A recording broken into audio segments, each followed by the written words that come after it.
ሰላም አለይኩም ወራህመቱላሂ ወበረካቱ። ውድና የተከበራችሁ ተመልካቾቻችን እንደምን አላችሁ? የመንታ መንገድ ሰዓት ላይ እንገኛለን። በዚህ ሰዓት እንደሚታወቀው እናንተ ውድ ተመልካቾቻችንን መንታ መንገድ ላይ ያቆሙ ለውሳኔ ከበዱ ታሪኮችን ተቀብለን ወደ ተመልካች የምናደርስበት ሰዓት ነው። ለዚህ ሳምንትም ታሪክ ይዘን መጥተናል። 9282 ኤምኤምን በማስቀደም በ0948 992121 ደግሞ ሐሳብ አስተያየቶቻችሁን እንዲሁም ደግሞ ህዝብ ጋር መድረስ ያለበት ታሪክ አለን የምትሏቸውን ሐሳቦች መላክ ትችላላችሁ። እኛ ደግሞ ወደ ተመልካች እናደርሷለን። ወደዚህ ሳምንት ታሪክ አልፋለሁ። አብራችሁን ቆዩ።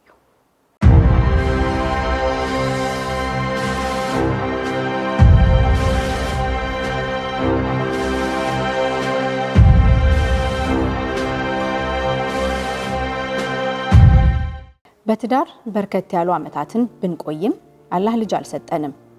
ልጅ ለማግኘት ያልፈነቀልነው ድንጋይ የለም፣ ግን አልሆነም። በቃ ልጅም ቢያላችሁ የሚል ረቤለሽ የዘመድ አዝማድ ሽንቆጣ አላስቀምጥ ቢለንም የአላህን ውሳኔ ተቀብለን በችግር ምክንያት ማሳደግ ከከበዳቸው ቤተሰቦች ልጅ ተቀብለን ለማሳደግ ከባለቤቴ ጋር ወስነን ሰዎች ማጠያየቅ ጀመርን።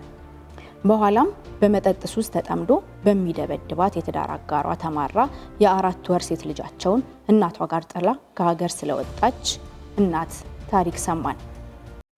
እናትየው ከሀገር ከወጣች በኋላ እዛው ትዳር መስርታ እንደምትኖርና ልጇንም ዘወር ብላ እንደማታያት ተነገረን። ህፃኗ የምትገኝበትን አጠያይቀን አገኘናት። ህፃኗ 2 ዓመት ሞልቷታል። መልኳ፣ አንደበቷ፣ መላ አካሏ ያሳሳል። ከአያቷ ጋር በአንድ ደሳሳ ጎጆ ኩርምት ብለው ተቀምጠዋል። አያቷ እድሜያቸው ገፋ ያለ ናቸው። በመጦሪያ ጊዜያቸው ነፍስ ያላወቀች ህፃን ታቅፈው ተቀምጠዋል። ፍቅራቸው ደግሞ ሲያስቀና የብቸኝነቴ መርሻ የልጄ ደግሞ ማስታወሻ ናት ይላሉ አያት ስለ ህፃኗ ሲያወሩ። አቅሜ ባይደክም ለማንም አልሰጣትም ነበር። አሁን ግን እንኳን እርሷን ላሳድግ ይቀርና ለፈጣሪ የማደርሰውንም ጸሎት ቁጭ ብዬ ነው የምሰግደው አሉን እንባ እየተናነቃቸው። አባቷ ስለማያውቃትና ስነ ምግባሩም መጥፎ ስለሆነ ራሷን እስከምትችል ድረስ ወላጆቿ እንዳልሆናችሁ ሳትነግሩ ለማሳደግ ቃል ገብታችሁ እንጂ አልሰጣችሁም ሲሉን የተባልነውን ለመፈጸም ቃል ገብተን ህፃኗን ወሰድን። የተባልነውንም ፈጸምን። ቅንጣት ጥርጣሬ በማያሳድር መልኩ እንደ ልጃችን አሳደግናት። አሁን የ15 ዓመት ታዳጊ ሆናለች። አሁን ግን እስካሁን ሸሽገነው የኖርነውን እውነት ትደርስበት ይሆን የሚያስብሉ ጥያቄዎችን መምዘዝ ጀምራለች። እንቅርት ላይ ጆሮ ደግፍ እንዲሉ ደግሞ ያልበላውን እያከከ የሰው ህይወት ማፍረስ የለመደው አስተያየት ሰጪ በእኛ ልጅ አለመውለድ ሲንሾካሾክ ሰምታ ሁሉ ነገር መጠርጠር ጀምራለች። ስለ መልካችን አለመመሳሰል፣ ስለሚወራው ወሬ ሌላም መጠየቅ ስትጀምር የእናት ሆድ ሽንጉርጉር እያልን ጥርጣሬዋን ለማጥፋት እንሞክራለን። ነገር ግን እስከ መቼ? መልሱን አናውቀውም። በስነ ምግባሩ የተነሳ ሰፈርተኛው በሙሉ አይንህ ላፈር ያለውን ሰው አባትሽ ነው ብለን አንነግራት ነገር ከአእምሮዋ በላይ ሆነብን።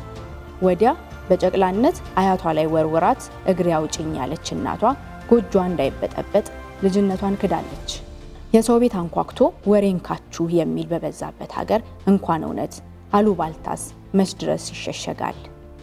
ለአያቷም የገባነው ቃል እንደ ደወል እያቃጨለ እረፍት ነስቶናል። አባትስ ምን ስነ ምግባሩ ቢገድፍ አባትነቱ ይካዳል? መንታ መንገድ ላይ ነን።